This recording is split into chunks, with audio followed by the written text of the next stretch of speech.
ఉత్తరప్రదేశ్లో తల్లి కూతుళ్లపై gang rape ఘటనకు సంబంధించిన వాస్తవాలు ఒక్కొక్కటిగా వెలుగులోకి వస్తున్నాయి.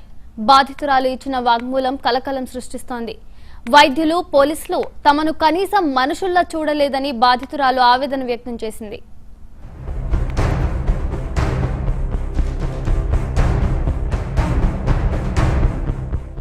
దేశవ్యాప్తంగా సంచలనం సృష్టించిన యూపీ బులంద్ షహర్ గ్యాంగ్ రేప్ ఘటనపై వాస్తవాలు ఒక్కొక్కటిగా వెలుగులోకి వస్తున్నాయి.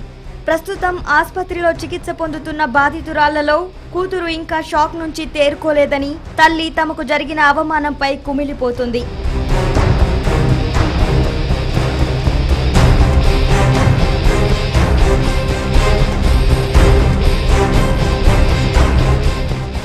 నోయిడాకు చెందిన టాక్సీ డ్రైవర్ తన కుటుంబంతో కలిసి షాజహాన్పూర్ వెళ్తుండగా మార్గం మధ్యలో కాన్పూర్ హైవేపై గల బులంద్ షహర్ వద్ద దుండగులు వీరి కారును అటకాయించారు. లోపల ఉన్న వారిని బయటికి లాగి పొలాల్లోకి తీసుకెళ్లి పురుషులను చెట్టుకు కట్టేశారు. తల్లితో పాటు 14 ఏళ్ల కూతురిపై అఘాయిత్యానికి పాల్పడ్డారు.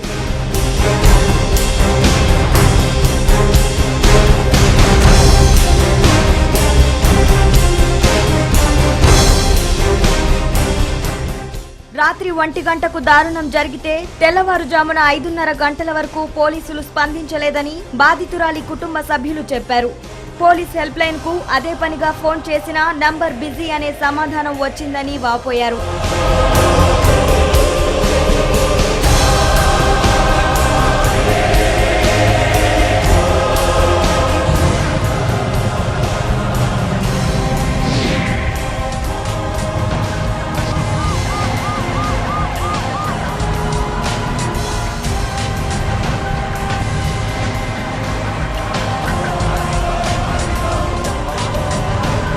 అటు ఆసుపత్రికి వెళ్లినా డ్యూటీలో ఉన్న డాక్టర్ అసలు తమను పట్టించుకోలేదని ఆవేదన వ్యక్తం చేశారు.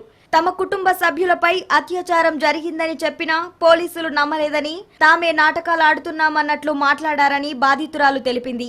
దోషులను పట్టుకొని ఉరితీయాలని, లేకుంటే తాము ఉరివేసుకొని చనిపోతామని బాధితురాలు రోధించింది.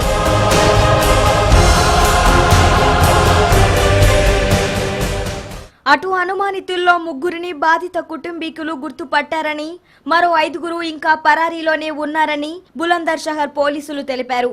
మరోవైపు ఈ ఘటనపై యూపీ బీజేపీ నేతలు అఖిలేష్ ప్రభుత్వంపై విరుచుకుపడ్డారు. యూపీలో శాంతి భద్రతల పరిస్థితి దిగజారిందని విమర్శలు గుప్పించారు.